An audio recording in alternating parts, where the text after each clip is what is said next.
If you've always dieted down only to end up regaining the weight, I want you to know you're far from alone. The truth is, the majority of people who lose weight end up gaining it back, and despite what others will tell you, it's not because you're weak or just don't care. There's physiological reasons why this happens, and yes, psychological too. So in this video, I'm going to explain why it's so hard to keep the weight off, and what you can do to finally lose the weight for good. Hey, this is Colin DeWaay. If you want to get in better shape and do so by learning to include foods you enjoy and create a healthy relationship with food, start that process now by subscribing and click on that bell notification so you don't miss anything. Alright, gaining weight back after losing it is extremely common. In fact, it's way more common than keeping the weight off. So of course, there's a lot of potential reasons, but I'm telling you, a lot of it is actually hormonal. Your body is set up to work against you. It's not your fault. You didn't do anything wrong. Now there's some mistakes you probably made that you didn't know better of, which I will cover, but just know your body has this self-defense mechanism against starvation. You have a body fat set point, and your body does not like when you lose body fat and get well below that, and when that happens, it's going to send a signal to your body to do everything it can to get you to gain the weight back. This is both metabolic slowdown, so your metabolism slows down, you burn less calories through things like exercise and the thermic effect of food. You see several hormonal changes, things like testosterone and thyroid and hunger hormones like ghrelin and leptin, and just so many changes that happen inside the body that basically make you feel like crap. You're gonna get run down, you're gonna get highly agitated easily, you're gonna feel super tired, you're gonna be overly hungry, and even when you do eat, you're never gonna feel full. Your motivation is gonna waver, you're gonna stop caring. These things are normal, but you need to know this and learn how to fight against it to make sure this doesn't keep happening. And one of the big things is, the more times you diet, especially when you do it aggressively, research has shown it gets harder to lose weight each passing attempt, and tell me this isn't something that you've seen happen. Every time you go back on a diet, it gets harder and harder, and this is why when you go back to do the same thing that worked before, it no longer does, because especially if you did something extreme, now in order to lose weight again, especially if you haven't given it much time, you have to do something even more extreme, and it just gets more and more challenging and easier to gain weight back as you destroy your metabolism. Now, the two main hunger hormones, the one being ghrelin, which is literally nicknamed the hunger hormone, as this increases, you feel more hungry, but then you also have leptin, which arguably might be an even bigger issue, because as you diet, especially as you lose body fat, your leptin reduces, and leptin is more like appetite control, or basically signals to your body that you're full when you do eat. So you have one hormone that tells you you're really hungry, you have another hormone that tells you that you're never full. Can you see why it'd be so easy to gain weight quickly? You've slowed your metabolism down from dieting, now you're really hungry and you're never full when you eat, and you go crazy, the weight comes back on super fast, and the biggest problem is it takes time for your body to recover, and if you panic and diet again because you gain weight rapidly, your body's in no position to see results. And research has also shown that leptin stays low even after regaining weight, which is why it's so important to try to stay away from the yo-yo dieting mentality and always think big picture. Now, the good news is these metabolic slowdowns aren't permanent. You can do something to help get it back into a better place so you can see better success again down the road, but it's going to require you being patient, taking plenty of time away from dieting, probably going through what's called a reverse diet where you gradually increase calories over time to get your metabolism to speed back up again as it gets used to having more calories. And this gives your body a chance to kind of repair what's been done to it, especially if you have a long history of this. So arguably the biggest thing is not only just because of the physical response that happens, but also the psychological aspect of things is to be patient and not keep rushing the process. Don't do anything drastic.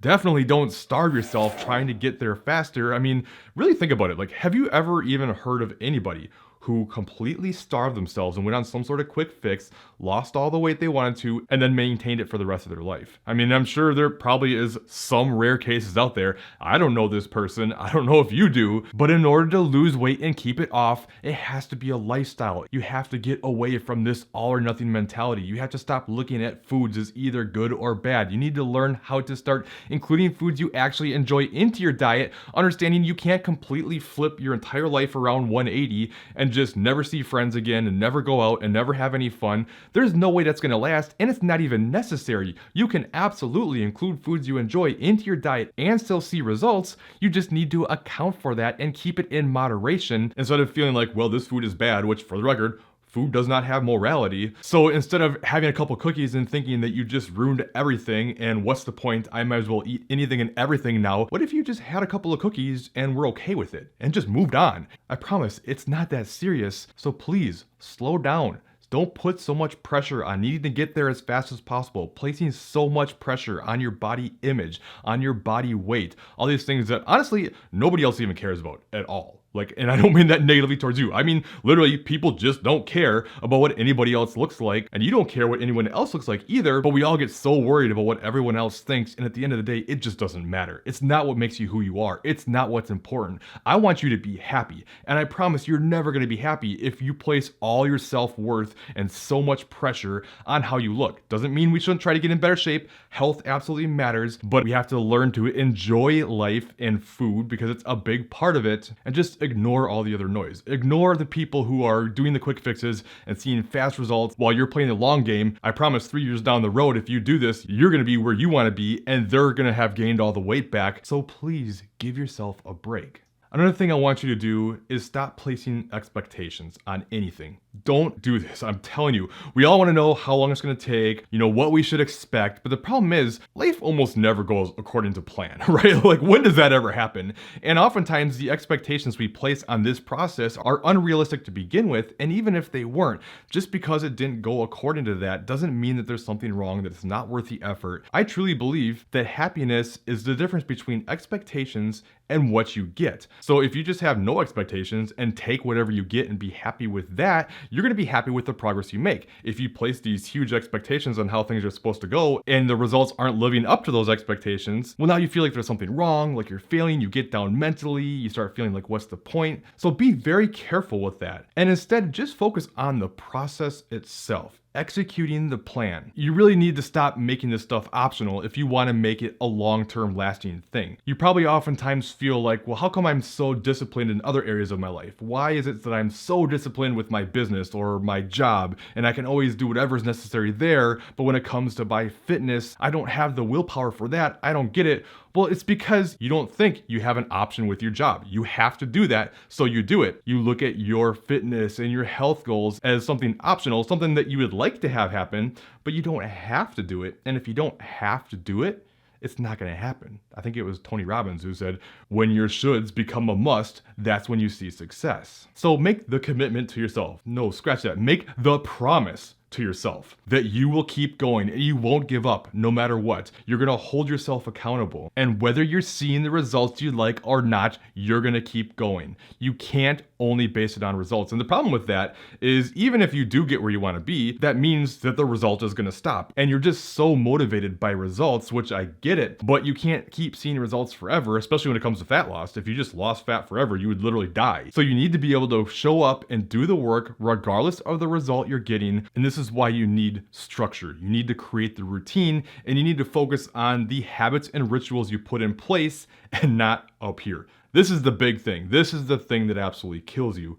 And that's basing your actions on your emotions instead of the habits and rituals that you've built. Slow down and think big picture.